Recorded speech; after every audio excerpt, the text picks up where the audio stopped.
6 de noviembre de 1844, la Constitución Dominicana está aquí.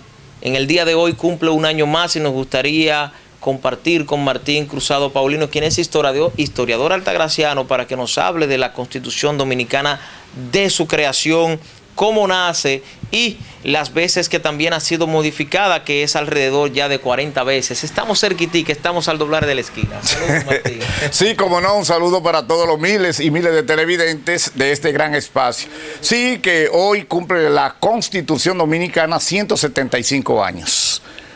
El 6 de noviembre de 1844 se reúnen los dominicanos que iban a participar o que participaron en la creación de esta Constitución en la villa de San Cristóbal, huyéndole a que Pedro Santana no interviniera. Santana era el presidente de la República y ellos conocían el gesto de Santana de que en cualquier momento se le podía presentar.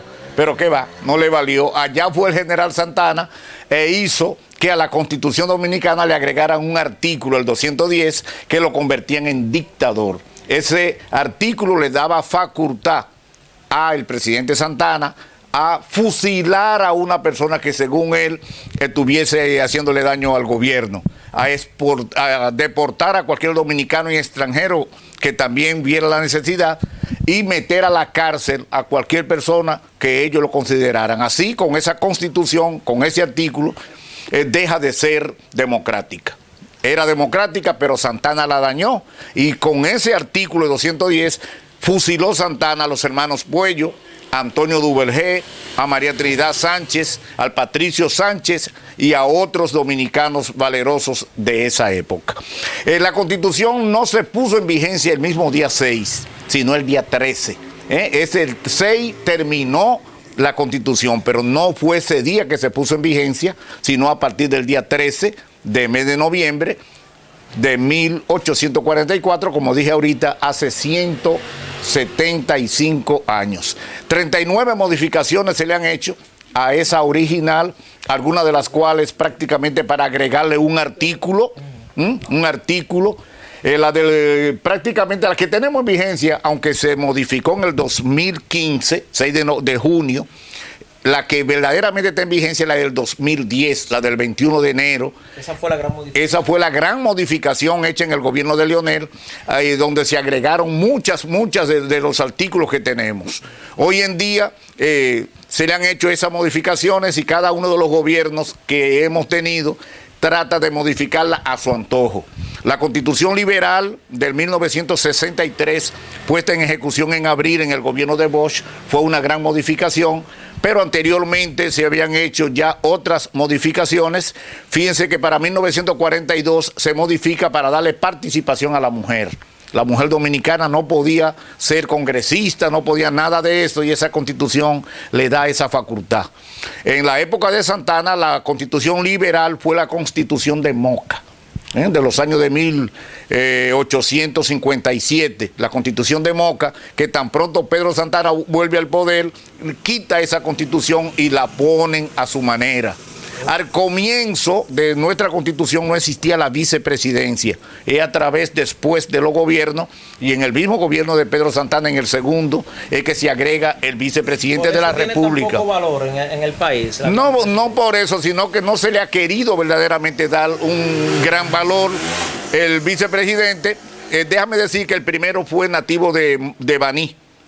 Manuel de Regla Mota fue el primer vicepresidente de la República, que luego se convierte en presidente porque Santana renuncia. Entonces, ¿para qué está el vicepresidente de la República según la Constitución? Para sustituir al presidente de la República en caso de renuncia. Si el presidente de la República sale al extranjero, se queda el vicepresidente.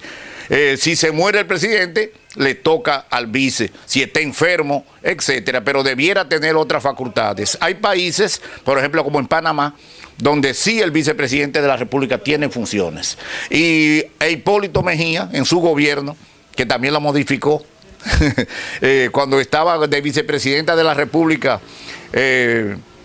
Milagros Ortiz Bosch, la sobrina de Juan Bosch, él le dio facultad de que además de vicepresidente de la República era secretaria, en esa época todavía se decía secretaria, ahora son ministros, secretaria de Educación, Milagros Ortiz Bosch. Y es bueno, yo creo que el vicepresidente o la vicepresidente, aquí hemos tenido 2 vicepresidentas de la República, doña Milagros Ortiz Bosch, la doctora, y Margarita, que ha sido 2 veces, la doctora Margarita Cedeño de Fernández ha sido 2 veces vicepresidente de la República. Fíjese que en Estados Unidos, que es una nación, la primera constitución fue en los Estados Unidos, Constitución de América, nunca ha tenido una vicepresidenta, ni una presidenta por lo tanto. Es decir, que en cierto caso nosotros hemos sido un poquito más democráticos, aunque ellos la han hecho enmiendas 4 veces, nosotros la hemos hecho 39.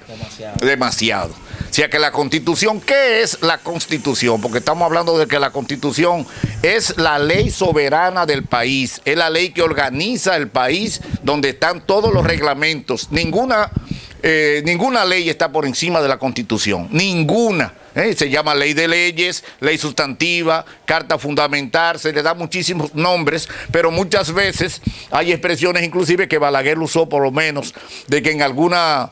qué sé yo, en alguna parte la Constitución era un pedazo de papel, que no es una expresión directamente de Balaguer, es una copia de una expresión que había dicho alguien, y algunas veces eso no se dice correcto. Balaguer no dijo él directamente que la Constitución es un pedazo de papel, sino que fulano de tal, que no recuerdo ahora el nombre, decía que la Constitución en muchos de los países del mundo era un pedazo de papel. ¿Ha sido valorada, Martín, en su justa dimensión la Constitución Dominicana después de su creación? Y si sería propicio el momento para que las autoridades den a conocer ciertamente qué es la Constitución Dominicana a los jóvenes, porque la gente no conoce su Constitución, están ajenos a ella. Fíjate, y del valor que tiene. Sí, yo no creo que solo debe ser el gobierno dominicano quien dé a conocer la Constitución. Aquí tenemos muchos grupos humanos que deben hacerlo. Las iglesias